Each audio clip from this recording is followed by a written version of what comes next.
Good morning, everybody. It's February 20th today, and we're at the beginning of Mark for our reading today, Mark 4:26 to 5:20.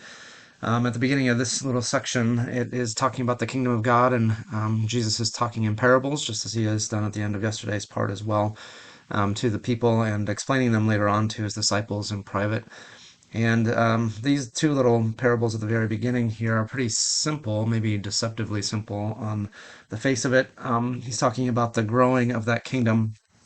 In that first one here in Mark 4:26, he says, "This is what the kingdom of God is like. A man scatters seed on the ground, night and day. Whether he sleeps or gets up, the seed sprouts and grows, whether though he does not know how. All by itself the soil produces grain, first the stalk, then the head, then the full kernel in the head. As soon as the grain is ripe, he puts the sickle to it because the harvest has come." The next one is, again, he said, "What shall we say the kingdom of God is like, or what parable shall we use to describe it? It is like a mustard seed, which is the smallest of all seeds on earth. Yet when planted, it grows and becomes the largest of all garden plants with such big branches that the birds can perch in its shade." Um, Certainly, it would have been nice to have Jesus's explanation to his disciples. I think there's probably a lot going on in these parables, and in some sense, I'm a little bit hesitant even to think to say what I see there, because it likely is only a part and probably not entirely accurate. So, but one thing that I see coming from this is that there is a cooperation between what God and man are doing. That there is a sowing of seed, there's a harvesting of that seed, but most of the work it says is done all by itself. The soil produces grain. Well, obviously that's God's work in causing the kingdom to grow, producing fruit from it.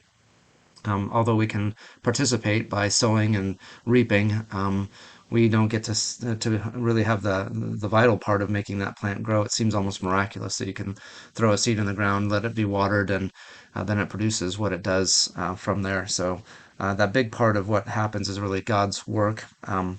And also, I guess the second one I would say, it seems that, even this little mustard seed eventually becoming a huge plant for birds to nest in. It also seems a little bit like the kingdom process for us, is often we don't see the the long-term results until quite a bit later, till we look back and see what God has done in causing that work to grow. And so it can be kind of the day-to-day can be, I don't know if it's unrewarding, it's just hard to see the results. And so, yeah, so I think we have to be patient. We have to understand that God is doing what God is doing, but He's doing it largely without our help. But we do get to participate, and then we look back and we see the results. We don't always see them in the short run. It takes some time for those things to develop and let God do His work and His part of it. So I guess the moral of that is just to be patient and let God do what God does, and you be faithful in doing what you do, and let the results come in its timing because of God's work. That's good for today.